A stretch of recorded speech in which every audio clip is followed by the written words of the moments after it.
The Walk of Fame. Oh, name all the names on there. Yeah, here we go. Daffy Duck. You know that place you like to walk quickly over to avoid the smells on the way from your car to Ashton Kutcher's sushi restaurant? Yes, the Hollywood Walk of Fame. Glitz, glamour, gingivitis. Is that the name of one of the dancers that has a star on the Walk of Fame? Well, all three of them have it. As we've talked about before, and as you can still see today, Hollywood ain't what it used to be. Ain't what it used to be. Ain't what it used to be. Ain't what it used to be. I'm going to lay down my Riverside. After its heyday in the 20s and 30s, you know, we talked about it already a little bit, the area started to decline as the population moved westward, northward, etc., etc. You know the drill. As a result, Hollywood's main thoroughfare, Hollywood Boulevard, showed the decay most visibly by the 1950s. Something had to be done to revitalize the historic core, as it's called, and Scientology was just what this city needed. Let's put away what we wrote. Let's talk about Scientology. Let's talk about past lives for a minute. Tell me everything about you that makes you that makes me that'll help me incriminate you.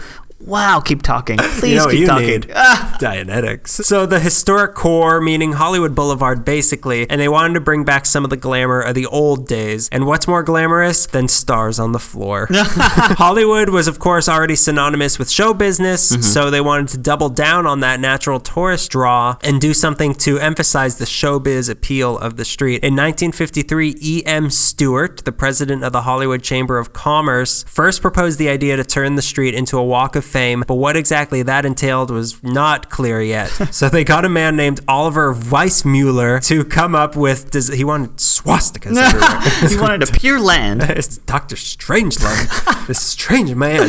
So they got him, he came up with designs for it, and the idea of having stars seemed to come up pretty quickly, which was an idea many think came from the stars that H.J. Whitley would paint on the ceiling of the Hollywood Hotel dining room to honor the celebrities that would eat there. Okay. But one of the original ideas was to have caricatures of each celebrity on their star, an idea that promised to be both complicated and humiliating. How great would that be? Oh, yeah, to point out someone's large chin and then correspond their name to it. The color scheme of the walk was also going to be blue and brown, but that idea was nixed by C.E. Toberman, the grand engineer of Hollywood, because it would have clashed with some buildings that he was putting up along the street. It wouldn't look good. He knew his colors. The colors, Duke, the colors. After a few years of planning, they settled more or less on what we have there now, and a formal plan was submitted to the LA City Council in January 1956. It was to cost $1.25 million and would also come with better sidewalks, lights along the street, and trees, which was to be paid for by the Hollywood Property Owners Association and the Hollywood Improvement Association. I'm sure they're happy to do it. What's $1.25 million between business owners? So as a precursor, in the meantime, they nailed down some silver-plated stars into the pavement of Hollywood Boulevard. So many tires were lost. So the plan was to put down large stars in the sidewalk of Hollywood Boulevard to honor people from show business past and present. Okay. That's the idea. The stars would come in 4 categories. Chocolate. Chocolate. Vanilla. Ice cream. Spaghetti. My favorite ice cream flavor, spaghetti. So it was motion pictures, television, radio, and recording. The stars would contain the person's name and a little emblem depending on what category they were in. Either a film camera, radio microphone, a record, or a TV receiver. Stars are made of pink terrazzo with brass lettering inside it and black terrazzo around the star. To select who would be honored, they formed a committee of some of the biggest people in show business at the time to decide who was worthy. This group included Samuel Goldwyn, Cecil B. DeMille, Walt Disneyland, Hal Roach, Max Sennett, and Jesse Lasky, and they looked back as far as 1912 to pick out the initial group of 500. And to drum up excitement and as a sort of soft opening of the walk, they temporarily unveiled the first 8 stars on August 15th, 1958 at the Hollywood and Highland intersection. Battle of the Network Stars, they called it, but then they later changed it. Battle of the Sidewalks. These 8 names were drawn randomly from a hat, which is how the Oscars are decided also. From the initial 500 group, these were the people: Olive Borden, Ronald Coleman, Luis Fazenda, Preston Foster, good name, but I don't know who that is. Burt Lancaster, ooh, handsome, Edward Sedgwick, Edie Sedgwick, did you mean? Yeah, that's right. I meant the closer, or whoever. Ernest Torrance and Joanne Woodward. Okay. The first star to be revealed was of Preston Foster, but Joanne Woodward is the one credited often with being the first because she was the first to pose for photos with her stars. So ladies first. Ladies and Preston Foster first. So the demo was a hit, but not everyone... I get it. I like it. That self-satisfaction. All right. Still got it. Let's see if any of you pick up on this. The demo is a hit, but not everyone was shaping the sidewalk struck. I could see why you needed to reread that.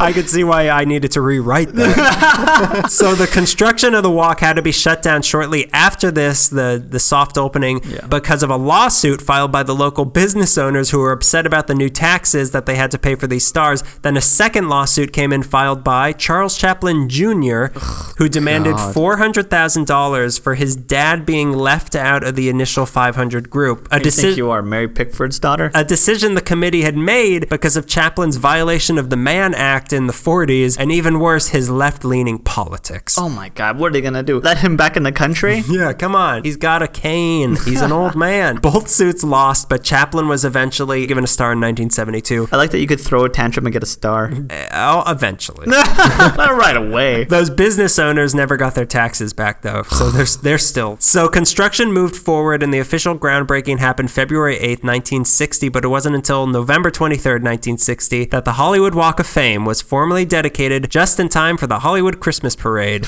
at the end of November. Where people had to stand and look at the sidewalk instead of what's happening on the parade. It was made in the 60s? It wasn't earlier than that? No. Wow. Yeah, it's really contrived and it's really recent. We're not putting it down, though. The first official star was dedicated to none other than, of course, you guessed it, Stanley Kramer. But the initial construction didn't end there. It wasn't until spring of 1961 that the walk was deemed completed, and by this time, it had 1,558 stars, and then the stars went to bed for several years, while the specifics of how the Walk of Fame should operate were decided. First, it was decided that the Hollywood Chamber of Commerce would be in charge of it, and they still are to this day, until now. We usurped them. Then, the process for who would be admitted to the walk needed to be nailed down, much like the stars in the pavement. The way it works is that to first be considered, you must be nominated. Okay. So you can be nominated by anybody. It could be the person's agent, their manager, their fan club, or just one lunatic, or their husband or wife, which you gotta be a lunatic, or their mom or dad, no lunatics, or even the celebrities themselves. You can nominate yourself. I have tried in all possibilities. It hasn't worked for me. They will not open the letters even. Well, there's so much anthrax in them. I mean, it's coated. You could see it. It's like glazed. But you do have to have been working in whatever field you're being nominated in for at least 5 years. So if nominated, the celebrity also has to agree to be considered. This is why a lot of people get upset certain people don't have stars on the Walk of Fame. Like everyone's upset right now. Prince is dead. Why doesn't he have a Walk of Fame? He didn't want one. They offered it to him several times. He didn't care. You want to go against his wishes. Yeah. Just so you can take pictures of it. Another reason that a lot of people don't do it is that it's not free to get a star. If you're selected, the current fee is $30,000 to pay for the creation and upkeep of your star. Of your own star? Of your own star. Well, it's usually paid for by the studio that the celebrity's working for, or the fan club, but still. For people... Not fun. No, not really. But it is lucrative. You're buying billboard space. Yeah. This whole industry, top to bottom. I thought this whole thing was about art and integrity. So for people who are dead, which applies to Prince again, they have to have been dead for at least 5 years just to make sure that they aren't vampires. Nosferatu's never getting his star. And I have tried. Me and the whole fan club. Fan club. There's only one posthumous star allowed per category each year. The other catch is that if you are alive, you must attend the unveiling ceremony. If you're dead, you at least have to make an effort. Hold on to a little bit of my ashes in case I want to put my star on Franklin. So the only one who has not shown up to their ceremony was Barbra Streisand in 1976. She's still missing. Was it a protest or what? I don't know. I think she's... I don't know. I'm busy. What a funny girl. Ha ha ha. See what I did there? I don't even know if that wasn't her. Babs. All nominations must be submitted by May 31st, and then a secret committee of 6 members from all parts of showbiz. In red robes. They convene in June, and they meet in the O of the Hollywood sign and go through some 200 yearly nominations and judge them based on their longevity and contributions to show business, and come out with somewhere between 20 to 30 names depending on the year. If selected, the celebrity has 5 years to schedule their ceremony, which they usually plan to coincide with some project they have coming out to get more publicity. Yeah. Like Shrek 2, yeah. Exactly like Shrek 2. The one where he has the babies, they're so cute. From 1980 until his death in 2008, the secret committee and the ceremonies were presided over by the mayor, in heavy quotes, of Hollywood, Johnny Grant, who was instrumental in keeping this whole rite of passage going over the years. The secret committee went public in 1999 due to calls for transparency following accusations of bribery. Can I bribe you so I can pay for my own star and also schedule it myself? Can I bribe you to do that? Because it sounds like work. But you only have 5 years. So with all of that figured out, the first of the next batch of stars was added December 11th, 1968 for the Honorable Richard Zanuck, and the stars have never stopped being born. It's a nebula out there. More and more stars came every year, and their intention to make it a tourist landmark succeeded very, very successfully. In 1978, it became a Los Angeles Historic Cultural Monument. That same year, the Walk of Fame star itself was trademarked by the Hollywood Chamber of Commerce, so you have to pay if you want to sell a star to someone, a little baby star. Also in 1978 was the first star given to a fictional celebrity, a Mr. Michael Mouse. Oh, Mikey made it. There are Steamboat Willie? He will never get a star. He knows what he did. He violated the Mann Act. You know where he was taking that steamboat? You know what was on that steamboat? Dirty Mouse. There are now 15 fictional stars total. Shrek is one of them. In 1984, they added a new star category, live performance, represented by comedy tragedy masks, which mostly covered theater, but also was interpreted to eventually include giving a star to Muhammad Ali for his star-making performance in boxing. His star is the only one not in the ground. It's on a wall of the Dolby Theater because he didn't want to be stepped on by, quote, people who have no respect for me. Okay. You know, anybody else, and I'd be like, well, that's stupid, but that sounds exactly like Muhammad Ali. Step like a butterfly. The only person with a star in all 5 categories, take one guess. Shrek. Tony Randall. Tony Randall. I don't know. Gene Autry. Oh, okay. Yeah. Good for him. And you know what? Good for everybody. Good for America. Bob Hope and Tony Martin have 4. 33 people have 3, and 163 people have 2 of them. The Barrymores have the most stars of a family with 6 of them. Right. The most common type of star is still for film, though. There are also 15 special stars that have been given out to things that defy categories like the LA Times or Variety or the Victoria's Secret Angels or Tom Bradley. A category unto himself, Tom Bradley. The special stars have different symbols, like a badge for the LAPD or a dead innocent man. A Dodgers logo for the Dodgers. There are 4 stars, here's a fun thing, on each corner of Hollywood and Vine for the Apollo 11 moon landing crew, only these stars aren't stars. They're circles for the moon. Because they went to the moon. I could think of one of the hosts of this show who loves that. My favorite star is a circle. Have you ever noticed that before? Oh, I've noticed.